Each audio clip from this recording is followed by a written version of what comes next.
Okay, Sounds I fun. think this whole thing started, so let me say hello again, Mr. Suhail. Hello, hello. Very honored to have you here. Thank you, And honor is mine.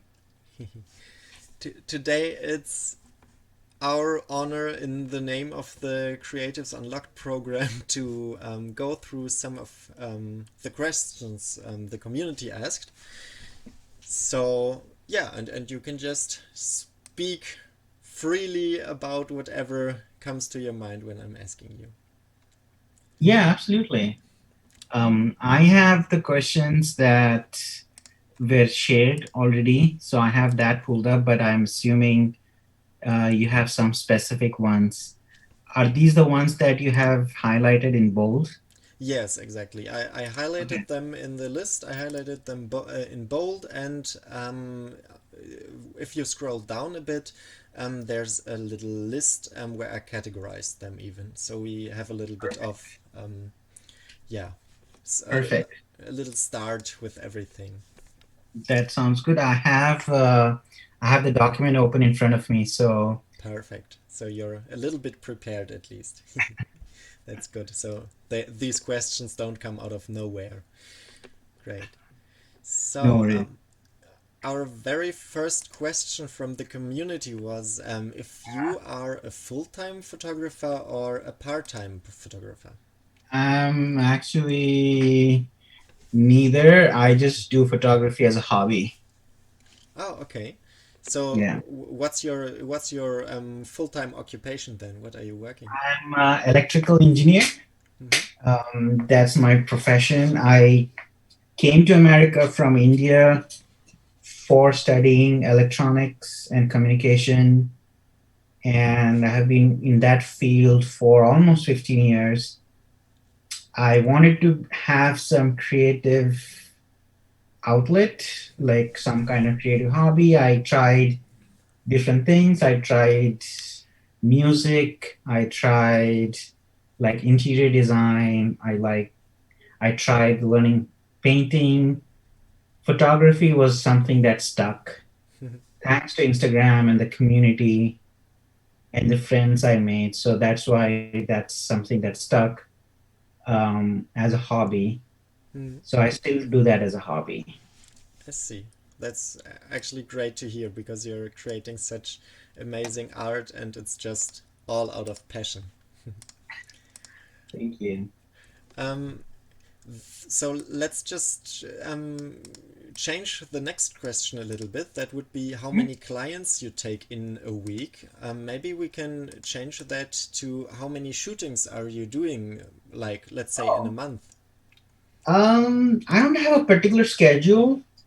It really depends, especially these days. Like when I earlier, I used to be a little bit more, um, little bit. I used to shoot a lot more frequently, but these days I've gotten more selective in the sense I want to only shoot when something, if I have an inspiring idea and I have access to models that can fit that idea. Hmm. So so I don't have like a particular schedule. So what happens is I'm randomly thinking about something, an idea pops into my head. I'm thinking, oh, this would be a cool shot. Hmm. This would be a cool set. And then I would think of who would be the best model to fit that. Hmm. And I reach out to that model. And if that model is interested in my idea and is available, we schedule a shoot and we shoot. Hmm. That's usually how it works. So that, which would mean that if I don't have any idea for a long time, I'm not shooting. Hmm. But sometimes what happens is like friends come up or we meet up and they say, I would love to shoot here. Would you like to shoot with me? And those are like the most impromptu and spontaneous shoots.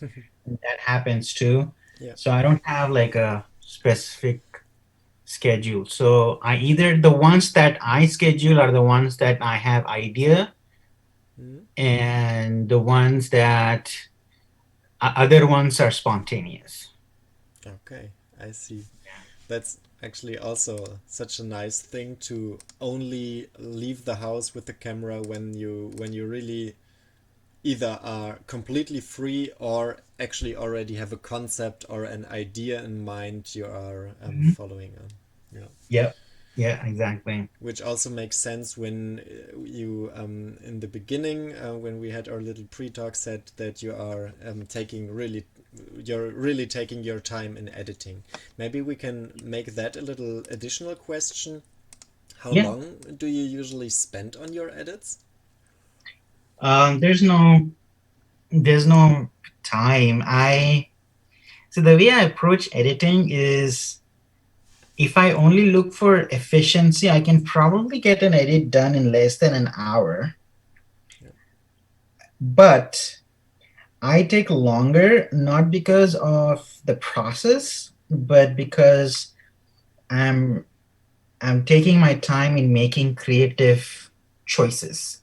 Mm, What I mean by that is, the editing process itself is fast, but let's say if I decide on a color palette, then I look at it and I take time in deciding if I really like it. mm, And I let it sit.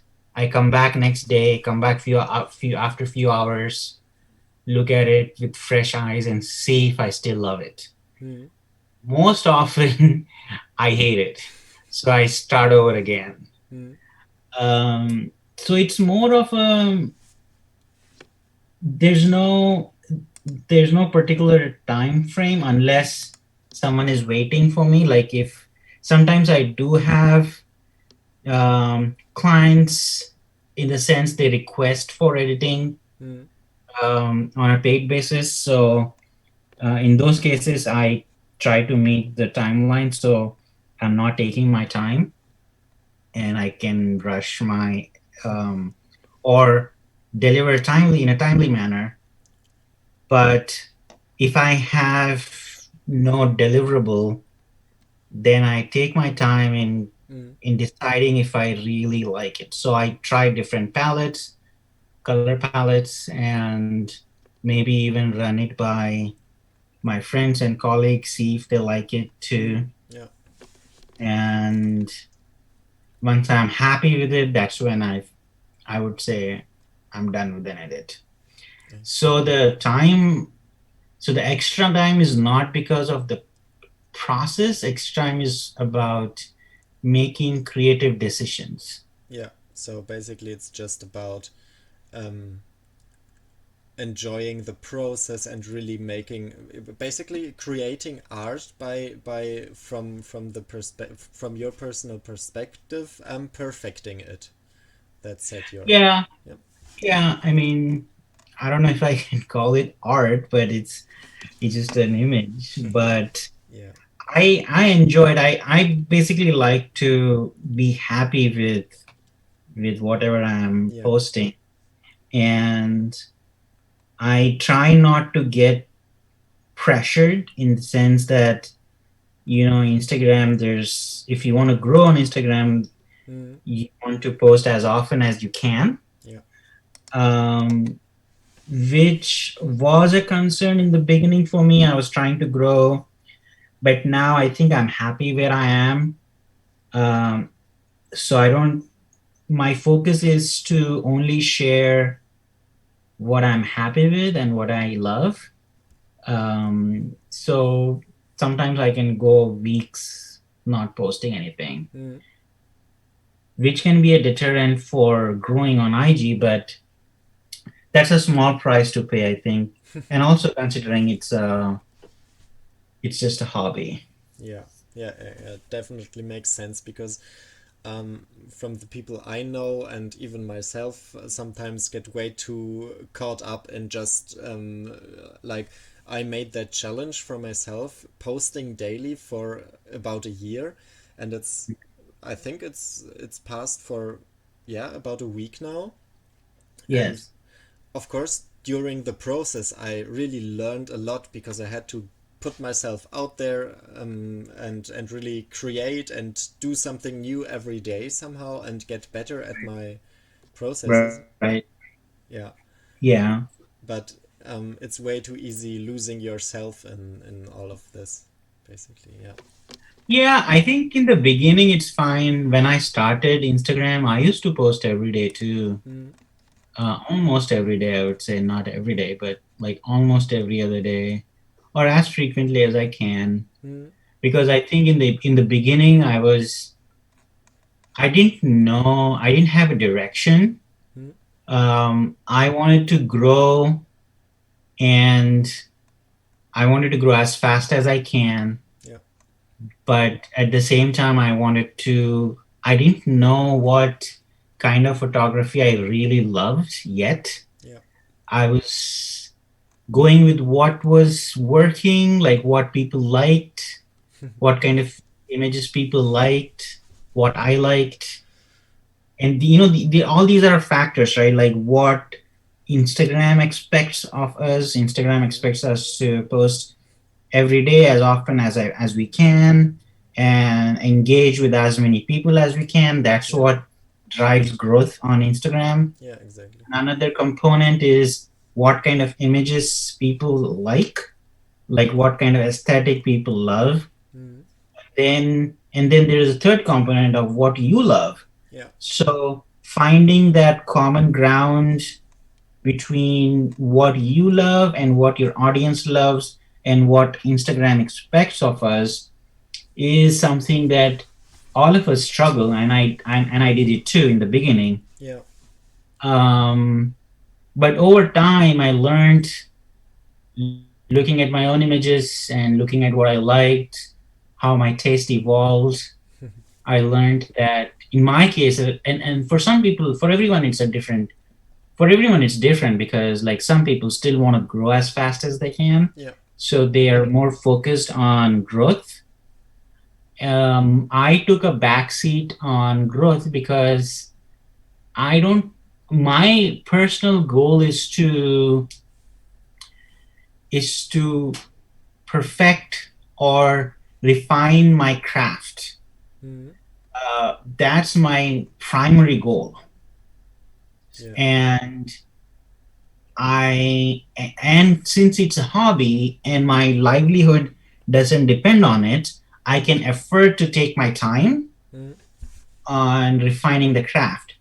definitely. Whereas for other my colleagues, this is a source of income, because the more they post, the more audience they have, and the Mm, more revenue they get from either doing tutorials or workshops or whatever, however they're trying to, or getting more clients, or whatever their focus is. um, they would want to be more active on Instagram. That would require that them to be more active on Instagram. So I totally understand and totally respect that. mm, But in my case, that's not my goal. My goal is not to, I mean, while I don't mind if I get a project from a client, I would be happy to do that, but that's not my primary objective. yeah. Sure. Sure. Yeah, Sure. and my primary objective is to refine my craft, continue having fun with this, Mm, make experiments, like um, make try different things, and even if it fails, I'm okay with that. yeah. Sure. But the refining craft part really comes through, I think, in your story highlights or stories in general, as you are really taking your time to like the color theory stuff and so on. So I think people following you really already get a feeling of how much you go into depth on these. I try to. Yeah, but I try. it's great having those shared, like even just 2 hours ago or so. I was checking for one or two of those highlights again, and I was like, "Whoa, he really spent some thoughts on on the process." It's great. No worries. Thank you. Okay, so basically, about the idea, the shooting frequency and stuff. I think that's just the main question on the main answer on the question how many Mhm. clients you will take in a week. Um, I think we have talked about this. You just Right. you just shoot when the concept and idea is there. Yeah, Yeah. great. Um, But it's an right. amazing approach to just really care for what you care for, basically. Yeah. Right. Yeah. I mean, I also, like I said, I've done spontaneous shoots too. Sure. That happens when, like some of the models I work with, they're also like my close friends. Yeah. So they would like show up a weekend and it's like, hey, Suhail, are you free tomorrow? We should shoot. And then that's like a more spontaneous shoot, which I'm not opposed to either. Mm, But that happens. Um, it's very impromptu and it's not planned. yeah. The shoots that I seek out for are the ones that I have an idea. Mm, I see. Mm, okay. I think you already talked about what you do outside of photography. So Hmm. for that point, we can skip that one too. Um, Right. but here's the next one, a classic question, but also an easy one to answer, I guess. Hmm. Is there any lens you would call your absolute favorite? Like, Not really. I usually use three lenses: mm, a 50, a 35, and a 14. mm-hmm, I use the 50 for close-up shots. I use a 35 for like a medium length shots, and I recently got a 14 which I use for like super wide shots where you get some foreground distortion which yeah, can be used creatively. yeah, So I use that. So mostly I'm using 14, 35, and a 50. I also have a 24 millimeters Sigma. I use it once in a while. I use that too. But I rotate my lens. I think, and my advice on that is I would experiment with different lenses if you mm, can afford, of course. yeah, If you can afford, I would say at least get two lenses, a wide angle lens and a 50 millimeters mm-hmm, to get started.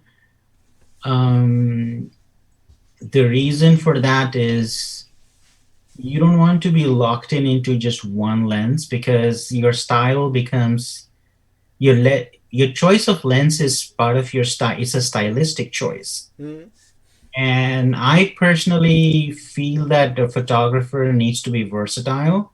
By versatility, I mean someone who can adapt to whatever style mm, uh, he or she chooses. Um, so I think that a lens choice of lens depends on the narrative because not all shots can be done with just one lens. yeah, Well, true. in theory, technically you can, but there are some shots that look good on certain lenses. Yeah, So, like if I was doing like, for example, a super environmental shot, like an environmental portrait, I would go with a wide angle mm, lens. If I'm doing like a portrait, like a super tight close up shot, I would probably do a 50. If I was just doing a simple standard full length shot, I would probably, or a half body shot, a 35 works best because 35 is close to our vision. You know how wide the field of view of our eyesight is close to 35 millimeters. mm, So um, 35 is great for something like how you see the world. 14 is wider and 50 is more narrower. mm, There are other lenses in between, of course, if you want to experiment. But I think these three would be the best, if you, in my opinion. Yeah. Um, Everyone has a different choice, but my advice would be to experiment with different lenses if possible. Hmm. Yeah. I can second that opinion. I think for me personally, I have a 24, a 50, and an 85.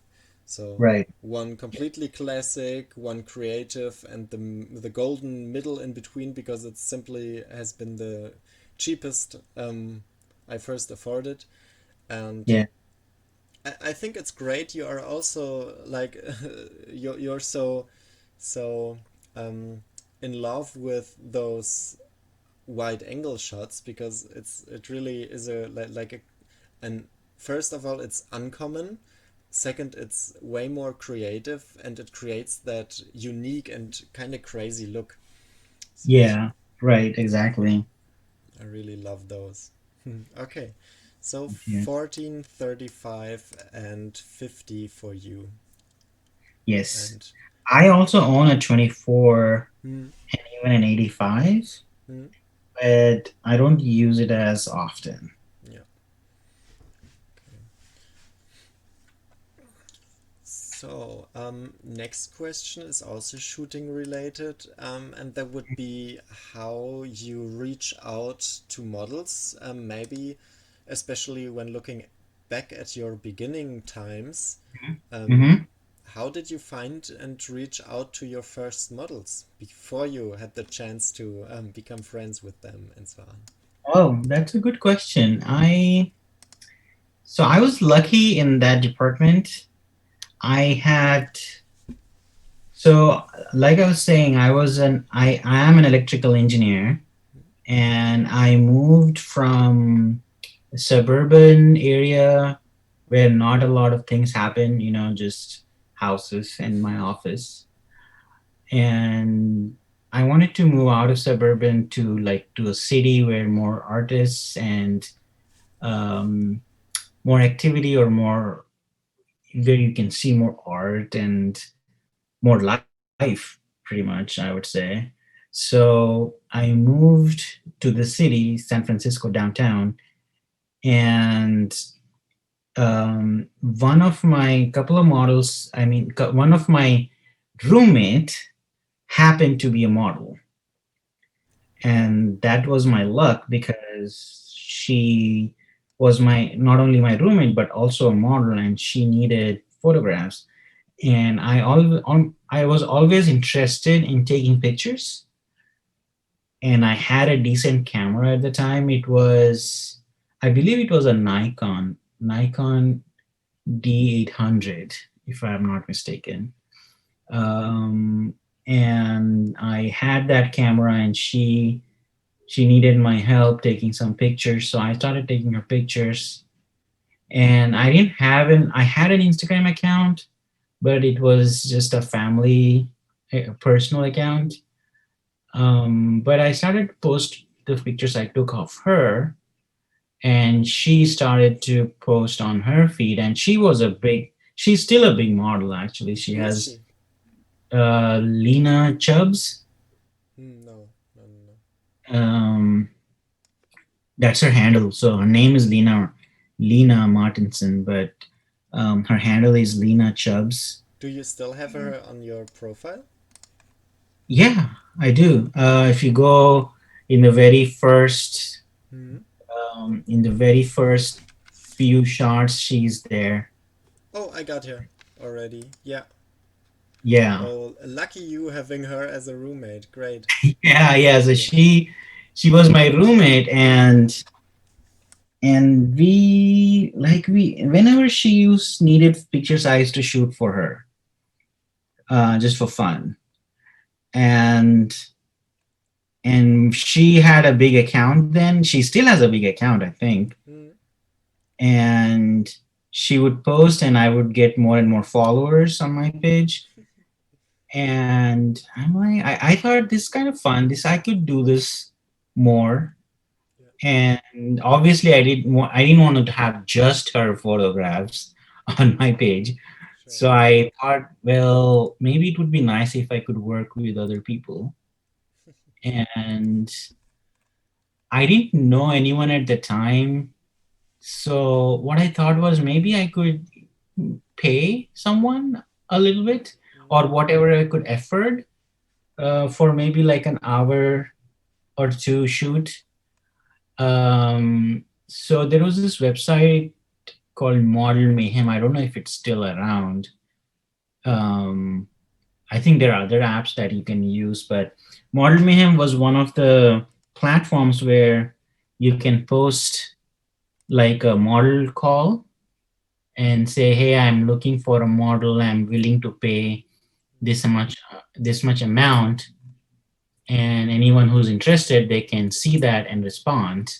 mhm, So I had a nominal fee, whatever I could afford at the time, or whatever I thought would be appropriate, yeah, because I was still looking as a hobby, and I just wanted someone other than my roommate to shoot with. yeah, As in, besides my roommate, I would still continue shooting with her, but I thought just for having more people.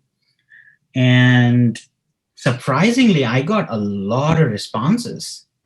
A lot. Like I didn't offer a whole lot in terms of rate, mm, and I wasn't expecting, because I thought, who would be interested? This is not a lot of money. But to my surprise, a lot of good models responded.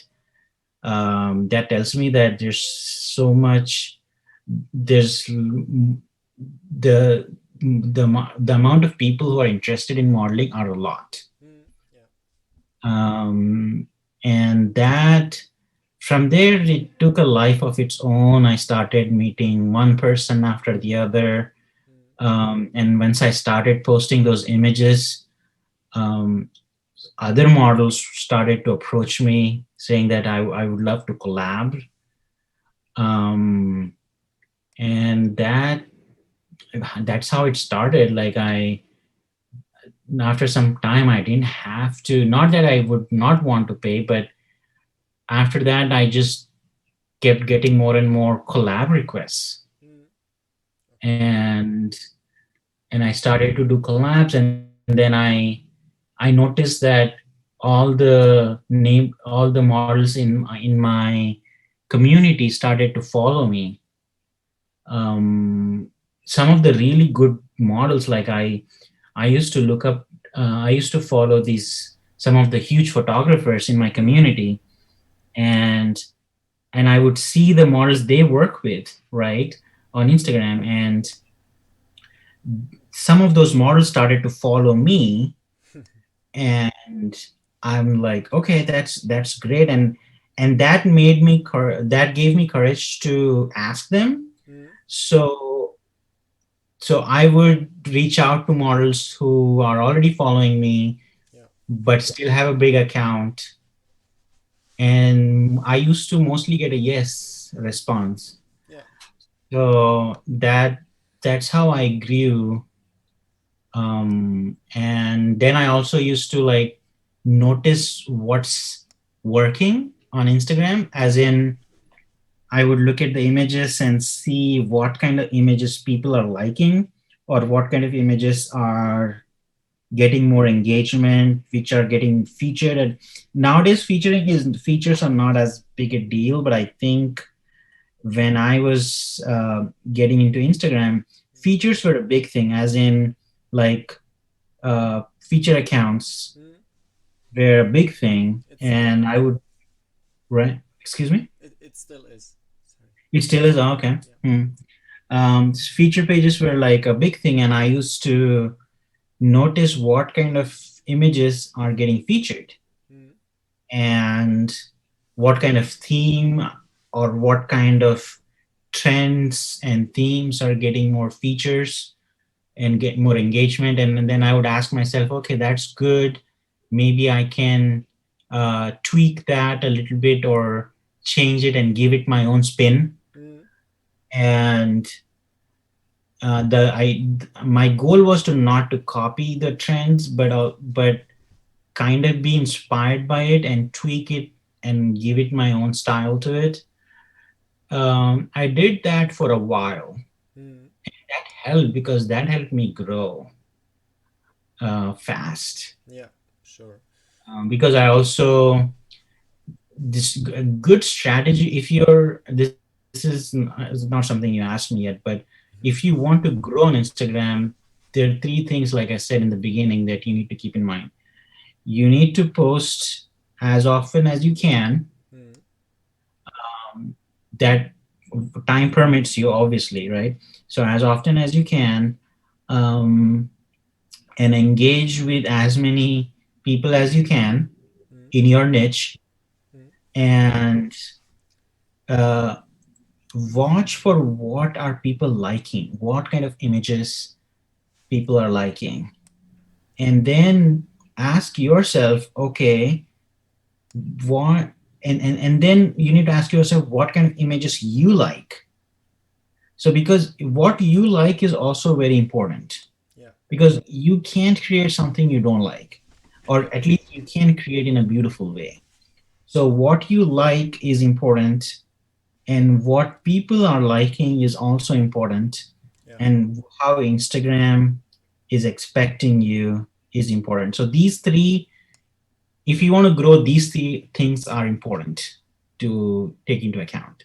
yeah. For Basically, me, oh, right, for me, what's trending and is no longer important. It used to be when I started, mm, but not anymore. yeah. Because basically, by now you have become one of those um, big photographers. For my example from Germany, I know coming from the US, basically. So you, Abel, Alex, those Uh, are the people I'm following since the beginning. Thank you. Um, but yeah, basically, I see your points definitely to become a little trend seeker on Instagram and maybe, yeah, just get your own interpretations of everything that you see running well, right? Right, right. Um, yeah, I think I wouldn't say trend seeker because that gives like a negative connotation. Mm-hmm. I think what you want to see is what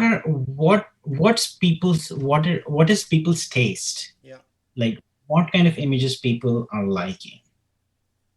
yeah, I see. Um, I and, see. and then you need to ask yourself, okay, within that space, what can I Yeah, offer, yeah, I see. which is slightly different. Mm-hmm. So there's still a slight distinction, but also keeping in mind, the way I look at it is, you know how some people say that you completely do what you like and don't care whether people are like it, whether people like it or not. Mm-hmm. I personally don't think that works. Yeah, This could run into a debate, but I personally think that any artist, whether he's a photographer or a painter or a music, there's always it's like a conversation between a creator and an audience. mm-hmm. Creator says, "Hey, I created this. Do you like it?" And audience says, "Not really." And then the creator modifies it and say, "How about now? Do you like this better?" Mm-hmm. And if the audience says, "Yes, we like that better," and then creator, okay, goes, "Okay, maybe I can make this even better." So it's almost like a conversation Yeah, between an artist and it's his audience, his or her audience. And that happens in music too. Like when you're performing a music, you're seeing how audience is responding to your music, and it's like a push and pull situation between the audience and the music artist. mm-hmm. And even when you take an example of a chef, right? a chef can say, hey, I created this dish, but if no one is eating it Yeah. other than himself, then I think he failed, in my opinion. Yeah, sure. Uh, Because no, basically, it's a simple thing of, yeah, demand and supply. If you're supplying a market where there is no demand at all, then right. why are you doing it? Nobody's gonna. I know, but the thing I was trying to get at it's a paradox because you art is a form of self-expression. Hmm. Yeah. Art is a form of self-expression, so it is you expressing yourself through your art form. So, but the reason it's a paradox is because you have to start from what you love, Yeah, sure. but then also listen to what people are saying. Yeah. And that's the conversation I was talking about. Yeah. It's like yeah, basically it's some kind of co-creating, right? It's like you Right. start somewhere Yes. and. Actually, it ends up, like, you're absolutely right. It ends up being you're co-creating with the audience. Hmm. Hmm. Exactly. So it's a almost a collaboration with you and your audience. Yeah. And you'll see that in any artist, any successful artist, they are responding to their audience. Mm, sure. And basically, it makes sense because if you would do it only for yourself, then there would be no real reason to put yourself out there.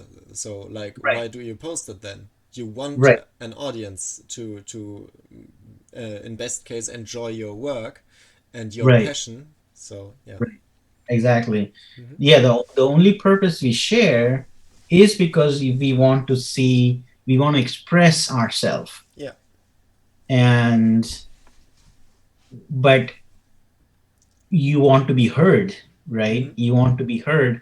Having a large audience to me is people are interested in what you have to say. Hmm. Yeah. So it's a journey in itself. So like I said, I started being my focus initially was to grow, and now I have taken a back seat on in that area. Yeah. So you also shifted your focus of what you want to deal with, what you're working on, basically. Mm. Yeah, But it's totally, exactly. all part of the process to like the creative process is like kind of a never-ending development, I guess. Yeah, yeah, exactly. Okay. Then I think the next question fits really well right here. What Mhm. was for you the hardest part about your portrait or photographer journey so far?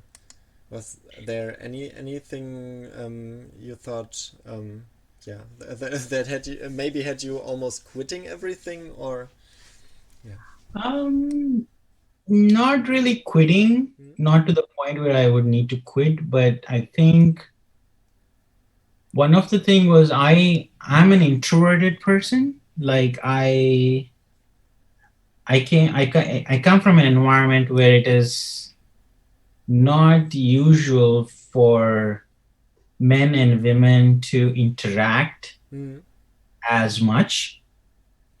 Um, so it was especially, when you're around an attractive person, Mm. there's a sense of just like you most guys would be intimidated a little bit. Yeah, I see. Yeah. So in the beginning this was in the beginning though, very beginning. I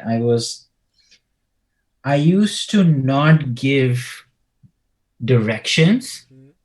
well because one, I was very shy, and two, I did not want to say something that would make me look stupid.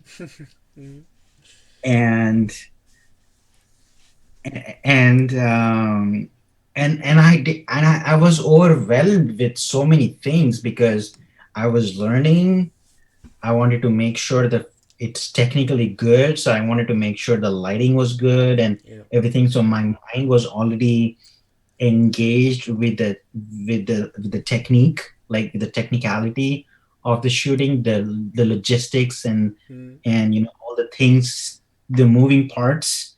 So I'm already overwhelmed with that because I'm still new and there are so many things I need to think about. And then having to overcome my own shyness or being introvertness to be able to be assertive and tell the model, hey, I need you to do this Yeah. in a way that it is not only polite but also very clear on what I'm looking for. So there's that communication that needed to go, and then and then and then just deciding what looks nice, right? Like, you don't want to feel obligated to be like, okay, I think we are done because I think we got the shot. You don't want to sound like you're indecisive Mm. in front of a model. So I felt there was a lot of pressure Yeah. on me, um, and what made it worse was because I was not used to being around attractive women. Yeah. Um, but like anything, you get used to it. Now it's like normal. Yeah. Sure. I So I think though it's also one of those point a lot of other photographers, like also the people from the community, will be able to relate to. It's really yeah, yeah, I hope so. I hope so. I used to watch some, like, for example, you mentioned Abel. Abel was, when I watched Abel shoot, because Abel had been doing this for about, I think, 9 years mm, into photography, and he was he's pretty smooth yeah. and how he's on the set. I mean, not well, it's not a movie set, but Yeah. you know what I mean. Yeah. Yeah. Sure. Uh, when he's on the set, he knows he's very smooth. He's um, he knows what he wants. Mm, Even if he doesn't, even if he doesn't know, you can't tell that he doesn't know. He's able to direct models. He's able to make them feel good, make them laugh, make them feel comfortable mm, in his company. And models become instantly his friends. Um, they want to hang out, want to go out for like food and other things besides just shooting, because that mm, kind of helps. Because if you're if you are able to socialize yeah. Sure. with models easily, Yeah. that helps open up um, where they would go the extra step, Yeah. That. other than just posing for you and walking out once the shoot is done. Yeah. One is basically doing a job and doing what's expected, and the other one is hanging out, having a good time, and doing way more than what's expected. No, right? Right, exactly. Yeah. And hangout is optional. I mean, Yeah. I'm Of not course. saying that it should be there, but the point is, if a photographer has to wear multiple hats, Mm, one is, of course, he's on the driver's seat, making all the decisions on what he wants. mm, Um, but he's also a good social, um, how, at least if not charming, at least knows how to make people feel comfortable yeah. in their company. Yeah, yeah, yeah, of course. Like it's almost from my experience almost being a little bit flirty from time to time and stuff like that, right? Yeah, I mean, I think flirty would be, I wouldn't say flirty, I think more charming or Yeah, more yeah, exactly. friendly. Yeah, I was over exaggerating it. It's like Yeah, no worries. I know, but I know what you mean. And I hope you know what I mean too. It's yeah, not, of course. it can be very professional, Mm, but you can still be very warm, open, yeah, and very friendly. yeah, sure. professionalism doesn't mean that you are. Only cold-hearted and only shaking hands, right? Yeah, exactly, Mm. exactly. Being professional means you're not only very respectful on in each other's boundaries, but also make your model feel comfortable and respected. Mm. And that was the part for me. I think I was professional, but I wasn't. I don't think it took me a long time for me to learn how to stay professional, but also be friendly and be open. Um, so Okay. that was a challenge for me. I see. Mm. Yeah, I can see that challenge actually. When I started, it was like yeah, probably my first shoots happened when you guys held the 2019 FFA, so beginning of the Oh. year. When I edited those sharp portraits you took because I wasn't able to do it yet. It was kind of cool. Um, and I still remember how awkward I felt even asking people if they would like to go on a shooting and stuff like that. So I Yeah, posted in Facebook groups and stuff like that, and I even was in a foreign country at that time. I lived in Croatia, and yeah, it was really hard, kind of getting into it in the beginning. yeah, I can totally understand. It, but I feel like in hindsight, that was probably the best thing that has happened to me. Yeah, I mean it's even the way that you're basically learning a lot personally, right? You're growing as a person from those challenges, Exactly.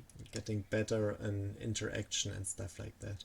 So, Yeah. speaking of challenges, maybe another question fitting this very, very nicely.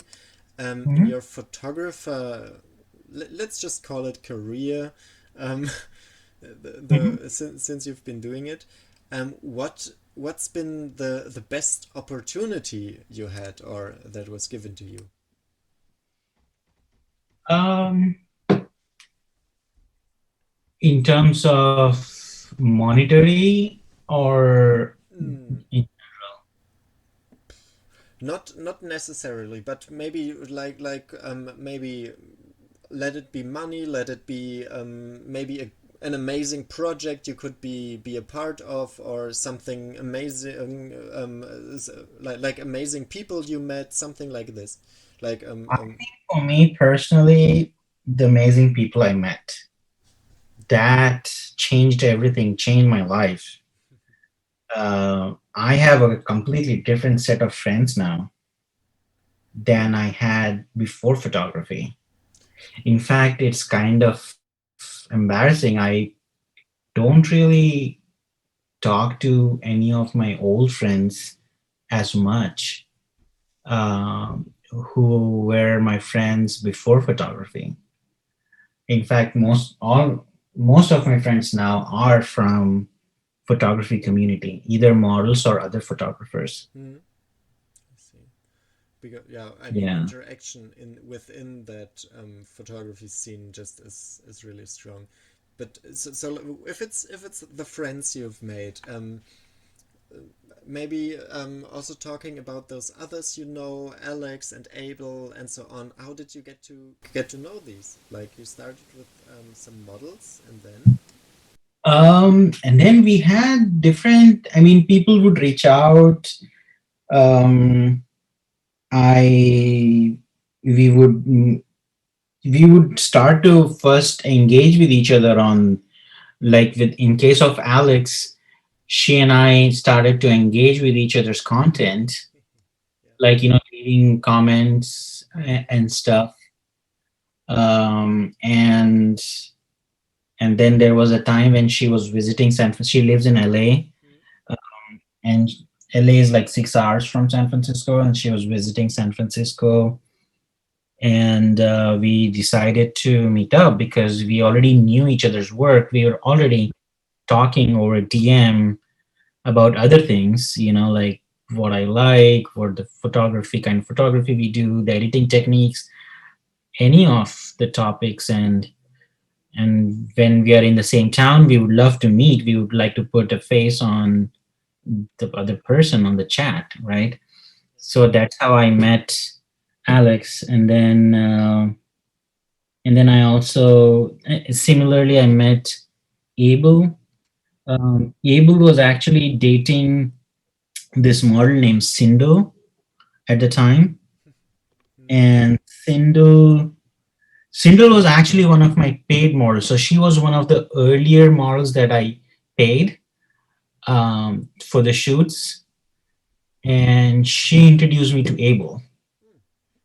Okay. Yeah, and like one of the times when we shot, and I dropped her off, and I think she was staying with Abel at the time, and she introduced me, and Abel and I became good friends after that. He That's started to follow me, and then I was already following him. mhm, mhm. Then we started to engage more, and then finally we started to have, those meetups where he would invite me, or if I am having models over, I would invite him, and we would hang out, shoot together. Yeah, yeah, yeah. So that's how it's everything just organically happened. There's no, I Okay. can't like pinpoint one single thing that made us meet. It's just, but everything started from Instagram, like you engage with each other's Yeah, content. Uh, when you know that we are in the same town, it's just a matter of time for us to meet. yeah, sure, sure, sure.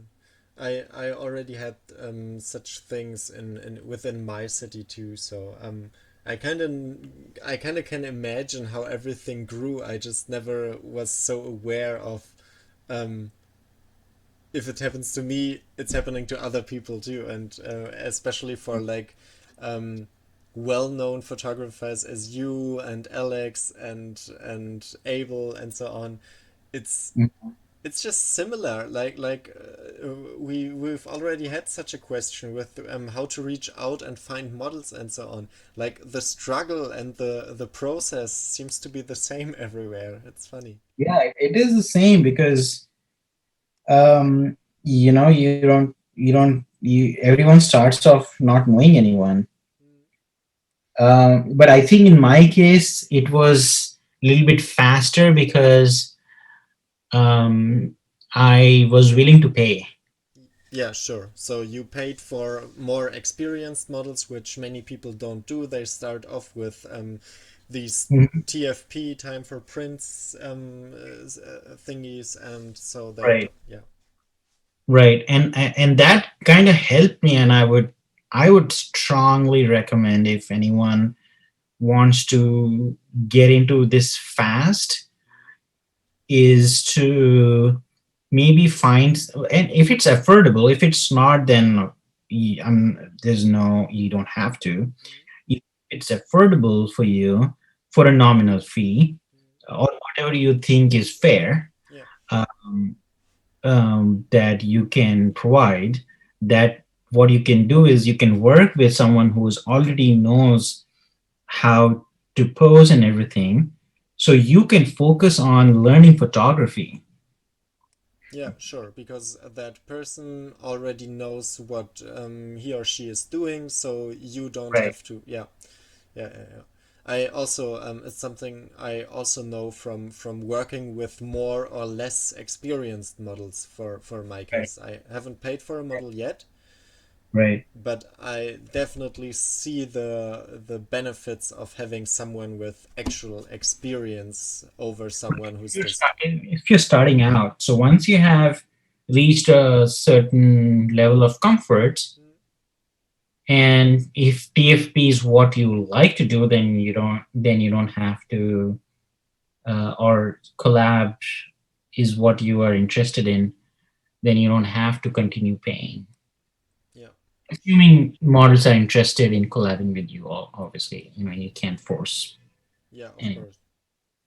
Maybe paying for the first shooting might be a good step into the door, and then whatever develops from Yeah, there on. right, right, exactly. Okay. I actually do have another question that I Mhm. spontaneously added for the community. We halfway, it's already answered by those friends you found with Instagram and your Instagram journey. Mhm. So maybe about Instagram, what do you think is a good thing? What's the exact use of this platform for you or also other photographers, other than networking, maybe? Um, Networking is the main thing, right? Like it can be used for as any tool. It's to me, it's a tool that you can use to express yourself within a certain rules, and using a certain medium, which is images,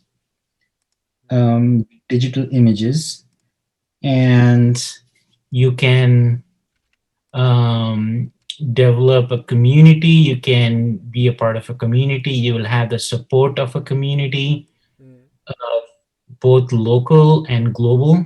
Local, by local, I mean people whom you can meet in person and interact with in person, yeah. and global is with whom you can interact virtually, like how you and I are doing right now. Yeah. Um, it opens up a lot of avenues, and I think the way I look at it is it's a great tool for you to put yourself out there, Mm, um, and and having that support of the community can keep you motivated in staying on the platform. That definitely was my that definitely kept me in photography. I don't know if it wasn't for Instagram and the community and the people, I don't know if I would be continuing to do photography, because you, there wouldn't be an incentive, right? I don't know. I mean, some people just just create because they have to create, and I wish I was that person.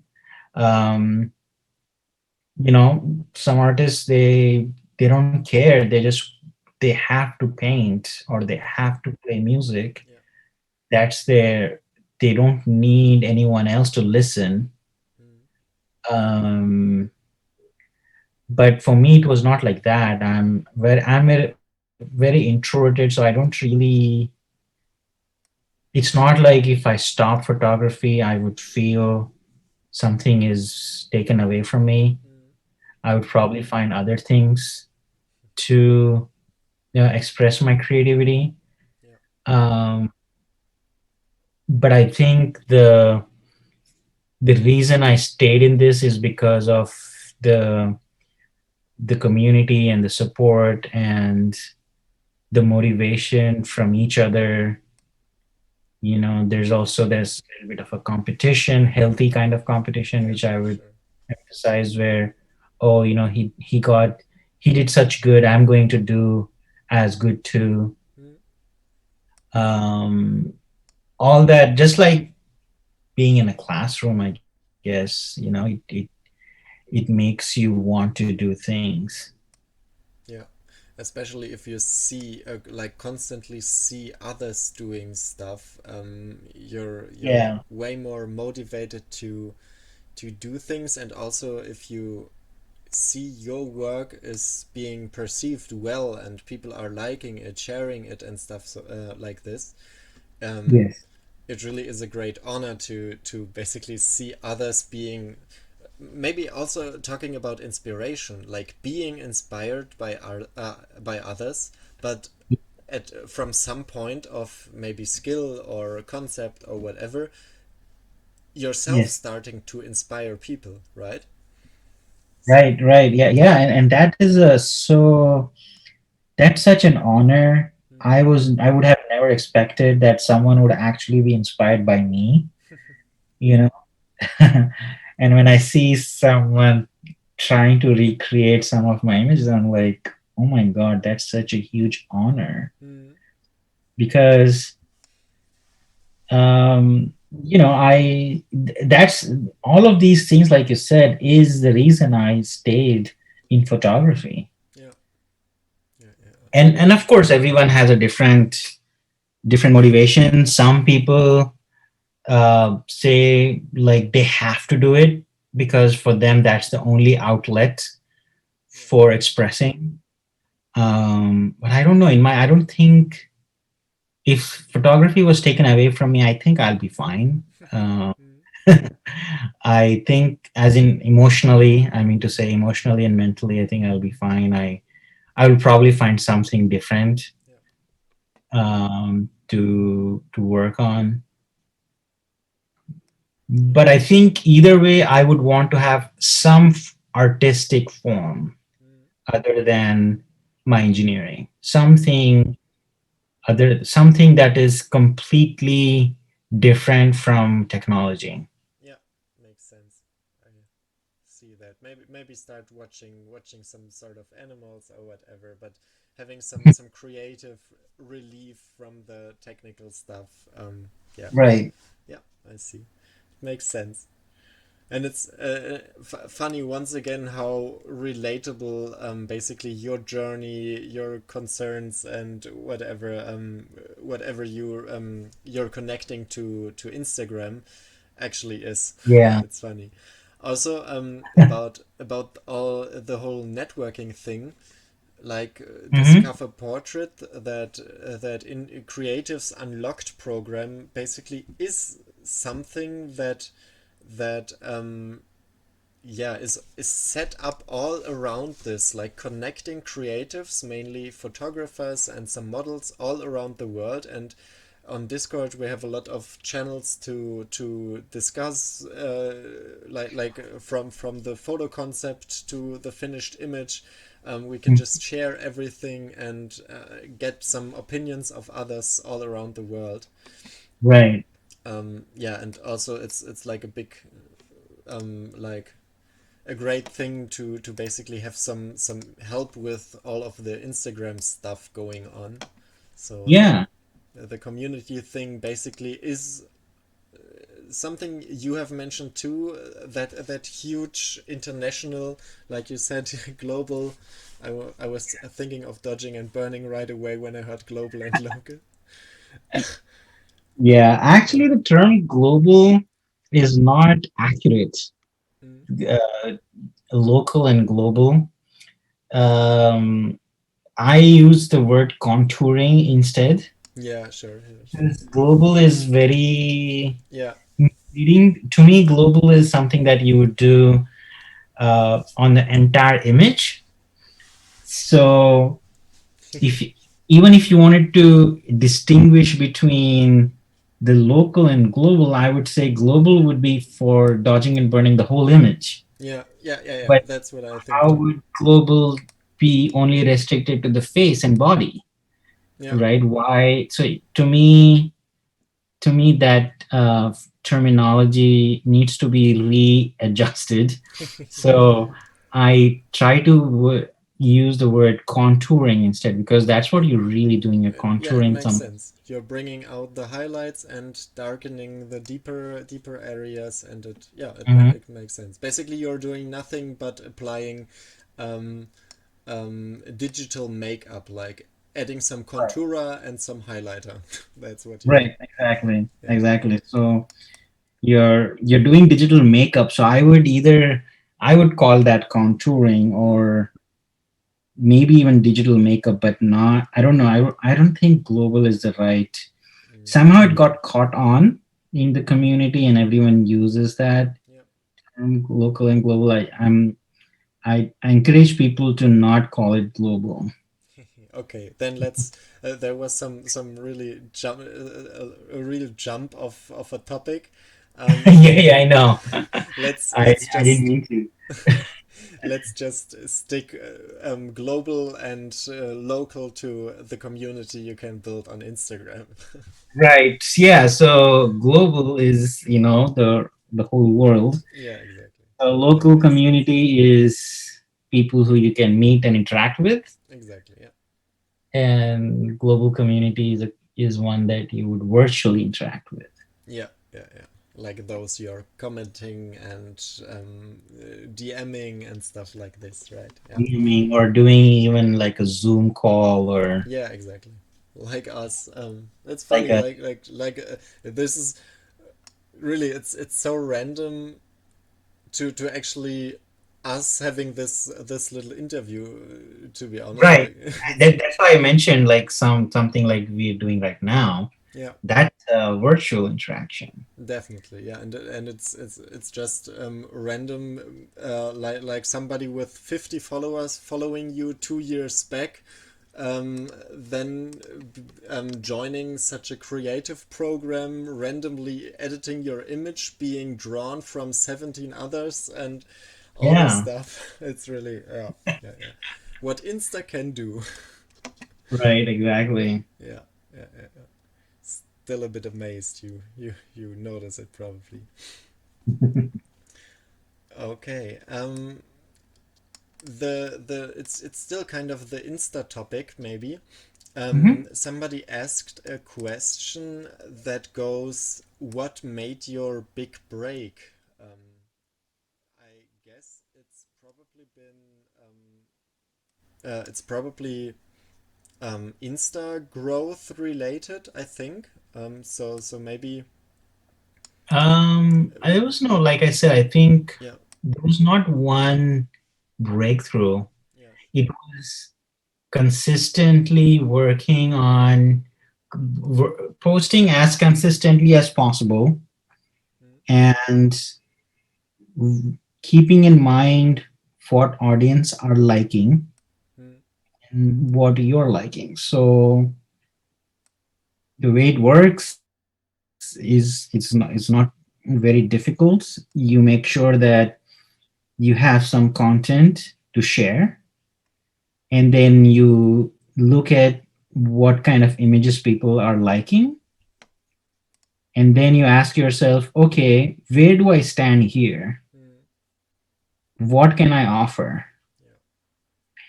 And where do I stand in terms of quality? And because that's very subjective, right? In the sense, some people might use some people might post more headshots, like a tighter headshots, and some people might do like a wider shots. Mm, Some people might do like fashion style photography. Some people might do portraits. Some people might do lifestyles. Some people might do a different style, very stylized editing. Some people will do simple editing, but mostly achieve great results in camera. mm, This is a huge spectrum of where you can stand, and then asking yourself what you're more comfortable with and where do you stand, mm. and how would you evolve and develop to be somewhere, So right? Those are the things that you need to ask yourself. And for me personally, it was, I used to see initially that people used to like a lot of images that had depth, mm, some kind of interesting foreground, background composition yeah yeah. that's intriguing. Um, so I used to see that kind of trend on Instagram a lot, where people would have other things like have these kind of like I was saying, depth, like foreground element and background element. And I Mm, used to say, okay, so maybe I could do something no one else had done before. Like, for example, what if an arrow was pointing directly at the mm. camera? Amber Luna, I know that one. Yeah. So that was the idea. So how would it be like if an arrow was pointing? No one did that Mm, before. So maybe that would be a good addition to what was already being popular in the area of the depth, right? Because people, I remember people, this is just an example, right? So hopefully whoever is listening to this, not to just use this idea. This was just something I'm sharing how my thought process was working at the time. Mm, um, so so just repeating a little bit, I noticed that a lot of people were liking images that had depth enhanced. For example, people reaching out with their hands towards the camera, I'm still doing or that actually. oh yeah, I guess so. And it Um, works really well. right, right. It used to work really well. So I thought, okay, so people are doing that. Maybe I can switch it. I can keep that, but maybe I can switch it. What if there was an arrow pointing instead? Mm, And I thought, oh, that'll be cool. And then you don't want to just do an arrow. What if we did a whole style where like she's like a Robin Hood kind of outfit? So we went and we found an authentic bow and arrow. We rented one and then found a style, um, that old medieval kind of clothing, mm, that we rented and we styled it. mm, I was taking at the time, I used Alex's help. That's why I'm using we. I flew to LA and I stayed with Alex, and she helped me find stuff, and then we shot that concept. So that's how the concept came in, where I first saw, okay, something related to depth. It's working. That's what people are liking. So maybe I can add this mm. to that repertoire of images. Yeah. And then another idea I had was, what if there was a pool table, and what if someone was shooting Oh yeah. pool That with a was cube? that was actually I remember that shot really well because it's been one of the 2019 FFA shots. Oh yes, yes, that's true. Yeah, that was. Yeah. And I thought, oh, wouldn't that be cool? And that was also sprung from that idea of, something approaching the camera directly. Mm, yeah. And then I kind of gotten bored with that. I don't know if maybe I could have probably explored that a little bit, but I wanted to. Now I kind of don't really pay that much attention. I want to just do what comes to my mind. Um, so I'm in that mode where I'm now taking some risks, in the sense I'm like posting something different and seeing what people are liking. Yeah. Um, and I want to keep experimenting until I find something that really works with my audience. Mm, And I can then, once I find that, and then I can start refining that style more. That makes sense. yeah, it does. And basically, it's what you said in the beginning a little bit. Um, it's kind of a tiny repetition of what you already said in the terms of looking for what people are liking, and what basically on Instagram in the end of the day is performing well, what Yeah, people love, and just add your own little twist and find your happiness somewhere in between what people like, what you like, and yeah, what yeah, maybe where you would like to be, and then you right, will, right. right. Yeah, it's not as straightforward as you think. Sure. There's No. a lot of, each image is different. You have to ask yourself, okay, is it good? Yeah, sure, I know that.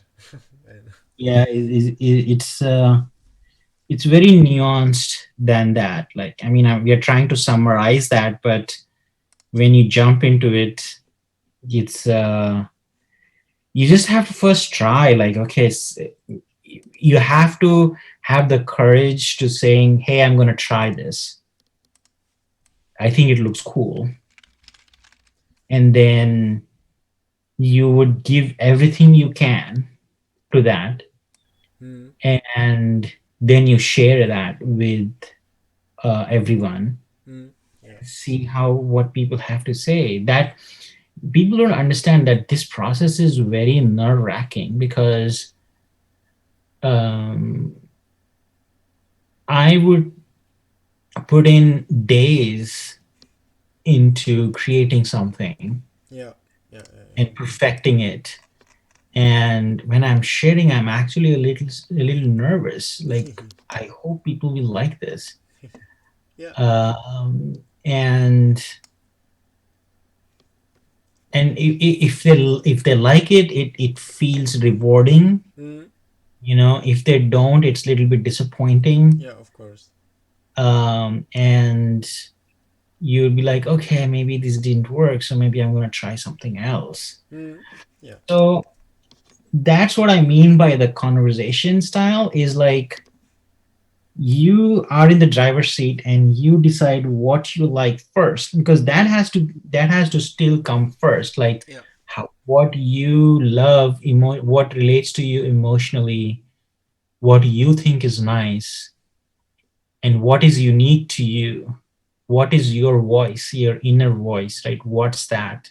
Mm, It's hard to find that. It reminds me of this movie that I saw recently.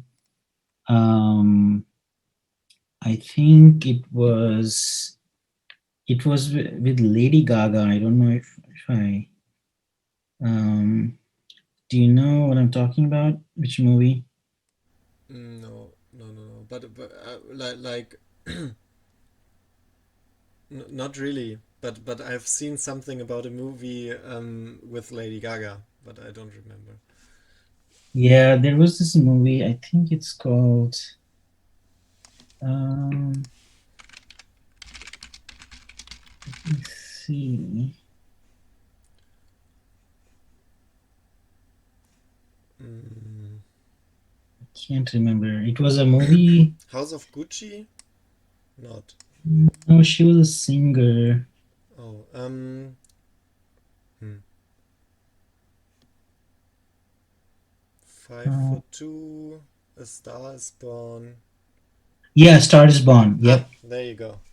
Yeah, Star is Born. Yep.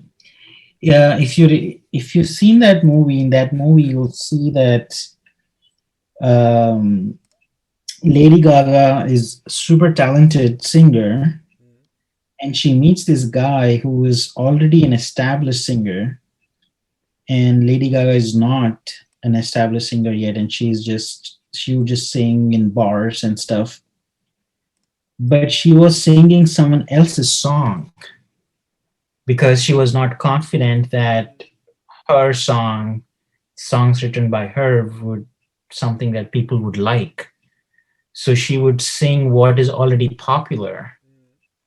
mm, um, and that would still give her, she would be able to live off of that, but people don't really know her. mm, So this guy who she meets, he encourages her to say, let that go, and speak out your own voice. What do you have to say, mm. right? And then once she started to do that, things changed in a much better way. Yeah, sure. Just to get that confidence and bring your own style of whatever creative thing you're doing out there. And Yeah, like yeah. what is that unique thing that is about you? That's what people are interested in knowing. Mm, Challenging thing is to package it in a way that is appealing to people, which I call it how to articulate. mm, You understand articulation, right? yeah. It to How do you you know say? How do you yeah, say your thing? how do you put those together? So let's say you have something that is very if even if it doesn't have to be personal, it could be an opinion or it could be an idea that you feel a certain way about something, about yourself or about something out in the world, and you want to express that, and you want everyone to know that. um, having that uh, having that feeling is normal. All of us have that. The difficult part is to take that and translate that into a form that is reachable to as many people as possible. Yeah. Yeah. If you are a painter, you can paint a painting that can have that expression.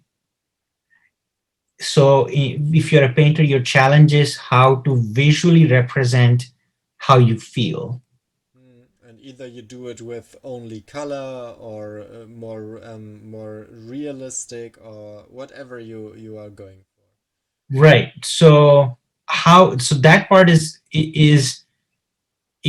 that's the challenge. If you're a music artist, you can write a song Mm, or create music, or if you're only creating music, you can compose some music based on that feeling. mm, Or if you're a poet, you can write a poem about that. mm, Or if you're a writer, you can write a novel about that. So these are different mediums on how you can express that. So all of us have that.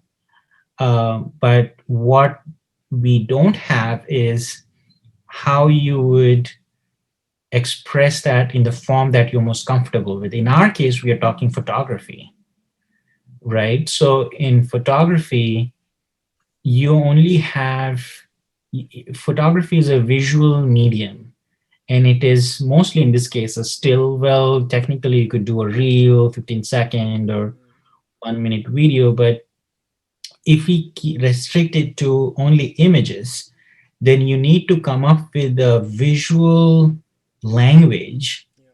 that in one still you can communicate that, but that also has aesthetic appeal to it. Yeah. By aesthetic appeal, meaning if someone, even if they don't understand how you feel, would be able to look at the image and say, oh, that looks beautiful. Mm, So the aesthetic appeal, in my opinion, is probably one of the key, is what is needed for you to be approachable, mm, because we all like beautiful things, yeah. right? So if you want to really say something, make it accessible by making it aesthetically beautiful. Yeah, so have people liking to look at it, and then they will take their time doing so, and in the best possible case, they will even understand and feel the way you felt about what you created. Right, exactly. Mm. So which in art we call that layers, right? Like layers is Yeah, when yeah, the first perception, then the second, then the deeper meaning, and so on, right? right, exactly. So the first layer would be the aesthetic appeal, Mm, where something just looks beautiful just looking at it. And then if you go in deeper, when you dig deeper, then you have more meaning behind it, um, and so on. So, and that can go in every art form. You'll notice that in um, you'll notice that in movies too. They use symbolism. For mm, example, you'll notice that in like great TV shows, for example, in Game of Thrones, mhm, you'll see how those characters are so complex. There are so many layers to them, mm, um, and you'll see that in fact, poems are, I feel, one of the very effective ways to communicate something in short phrases. You can you can you can have so much meaning Mm. and depth in just two or three lines. Yeah, true. And poets are super smart. Like, I don't know how they come up with those. But poetry is one of the ways you can do that. So long story short, the bottom line is that you need to first start with what's your unique voice, and then go from there. Mm. Yeah. And When I show. say it's not that easy, what I mean by that is that it's easier said than done, because practically it's everything is going to push back at you.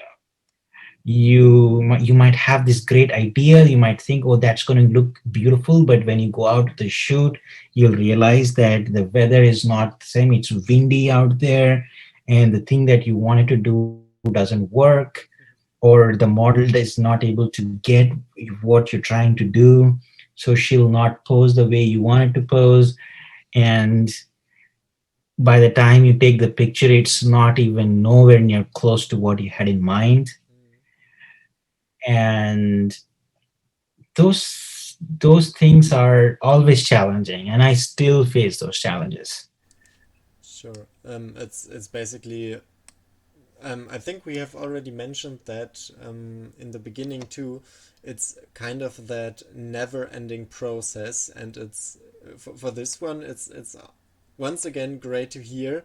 Not only like a beginner, a medium experienced person, or even a professional, um, or a Suhail photos, um, that you are still struggling with those. Yeah. I always do. I think one of this poet that I follow, his Mm. name is David White. He says that um, it's a conversation Yeah. reality. So what the way you laid it out in your mind of how you want things to go Mm.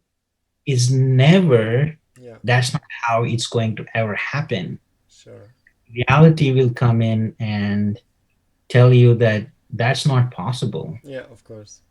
And what ends up happening is somewhere in the you meet somewhere in the middle. Mm. Yeah, true. So somewhere in between plans and what you actually get. And what I really like about what you just said is that by this maybe a little bit deeper little conversation, we answered a lot of those questions where I thought, oh, let's skip these. Like for example, how you go on planning a shoot and stuff like that, because it's exactly what we just said. The idea, the concept can be great, but in the end, reality will still take its part on it. Right. There's so many, you can't plan every single thing. It's just not humanly possible. Yeah. So uh, the idea is to be aware that it's not going to happen exactly the way you planned, and being okay with that, and being open to that, and also embracing the randomness Mm. that is inherent, is what is that's the key, is to go in with a plan, but also be open to random things that might come your way, and maybe in fact embracing that randomness. Mm. I totally agree with you on that, and playing with the randomness. Maybe um, I've just taken a look at the timer, and Yeah. I'm not overly thrive to go through all the questions that are left now. Maybe embracing the randomness really is a great quote to maybe end this little recording here. No worries. Sure. Just an idea. Maybe something, yeah, like Suhail's last words for the recording. Anything you would like to add in on the last minute? I don't know, not really. I think I would just say enjoy the journey and try to ask yourself always remind yourself what you're in it for. What do you really want, and be honest. Why are you Ask yourself, why are you doing this?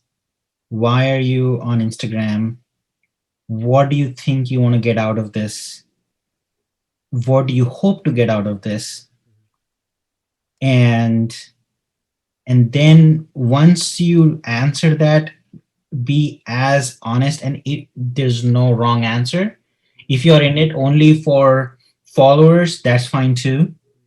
If you're here to create great images, that's great. Whatever that is, be as honest as you can, and then once you are, find what is unique to you, and then just have fun. Have fun and embrace the randomness while doing so. Right, exactly. Embrace the chaos. Yes. So, Suhail, thank you very, very, very, very much for taking your time to, yeah, answer the Creatives Unlocked program's questions by all the creatives they asked. Mhm. Um, for now, it's been a pleasure talking to you and a great honor. Me too. Thank you. And let me stop the recording for this one. And thank you to everyone who has listened until here. Thank you. Yeah. That was a long uh interview. I hope it was not too boring. I don't think so. Okay.